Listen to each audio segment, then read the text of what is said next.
Blog Talk Radio. The conservative monster has been unleashed. It's Steve Cooper, the conservative monster. We the people are not buying your propaganda or your newspapers any longer. I don't know what to do about the depression and the inflation and the crying in the street. All I know is that first, you've got to get mad. We the people will not allow you to poison the minds of the next generation with your Marxist views.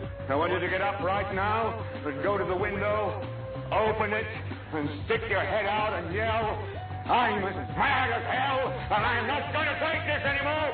We the people are sick of you trying to cause more racial division instead of trying to unite the races. Want the answers? I think I'm entitled. You want answers? I want the truth! Well, you can have the truth. It's your host, Steve Cooper, the conservative monster. Hey everyone, this is Steve Cooper from theconservativemonster.com. We have, today I will be interviewing Mr. Paras Rajput from India. He is a Hindu nationalist. I'm waiting for him to call in. He hasn't called in yet. So, but I have plenty of things I can talk about until he does call in. Okay. So I have someone on the line right now. Let me just see if it's Mr. Rajput. Hold on. Mr. Rajput? Hello. Yeah, Mr. Rajput. This is Paras Rajput here from India. Yeah. Hey, good morning, or good night, good afternoon, good evening. Oh, yeah, good evening. Good evening, Mr. Steve. How are you? I'm excellent. You know, I was very impressed by your site, your website. It's parasrajput.org. You know, you are a brave man, and God bless you, sir. God bless you too, sir. You are a brave man too. Oh, and even I was watching your talks with Michael Savage, and you have been doing great work, sir. Great work. Oh, thank you so much. That's very much appreciated.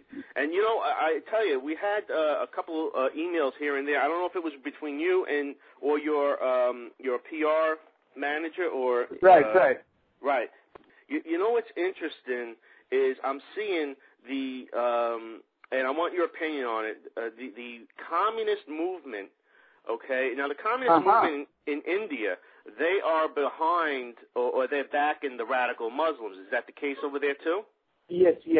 Yeah, it's absolutely correct. And in India, Muslims call them useful idiots. Oh my God, that's what I call them here. Yep. How? And these communist people, they are collaborated with the liberals, the human rights, and they are having a terror front. It's named as Naxalites and Maoists. Wow. Well, and it's very heart-rending. The data with us is very heart-rending. Out of 585 districts of India, 200 districts of India have lost control. We have lost governance in 200 districts. But the thing is this, the mainstream media is not showing anything. It is just busy with Bollywood and Hollywood and gupshup and chaat and masala. Wow. Well, that's the problem we're having here too. The media is in on it. They're covering up, the agenda, the alliance between the left-wing communist movement and the radical Islam. Right. You know, they're part of the conspiracy, and they attack anyone that exposes it, or they'll just totally ignore you, and you're not even, you don't even exist to them. So, how are you being?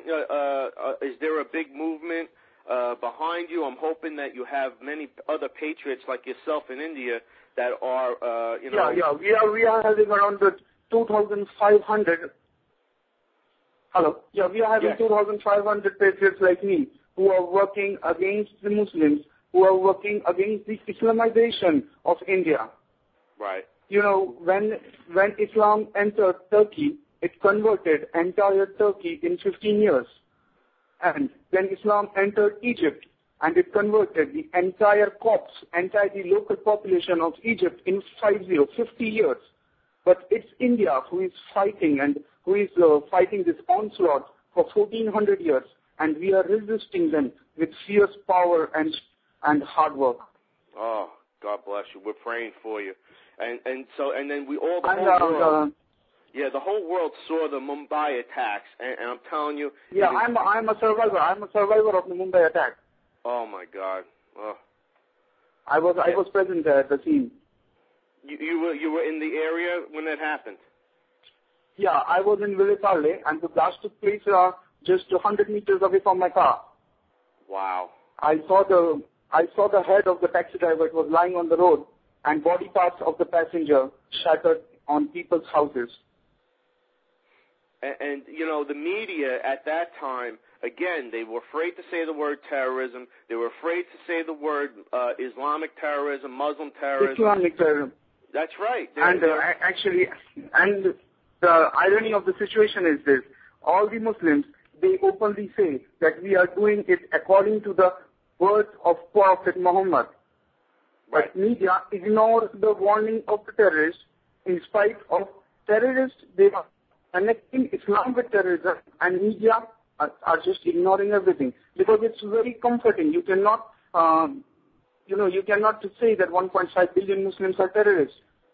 So it's very comforting for them to say, right. Okay, there is a group who is terrorist, and there's a group who is a moderate Muslim.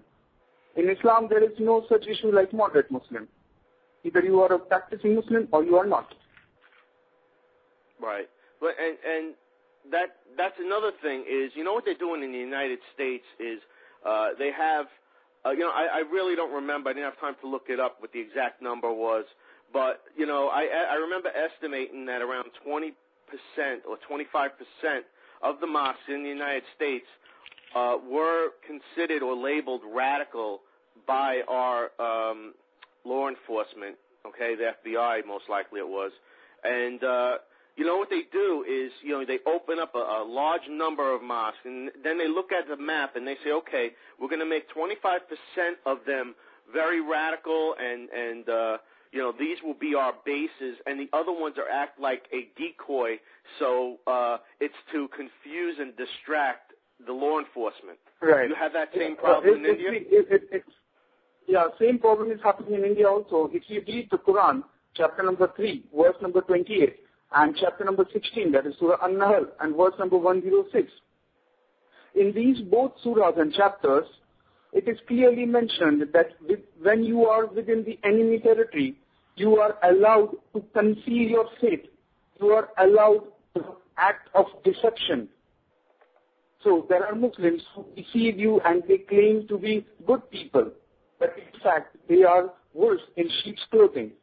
Right.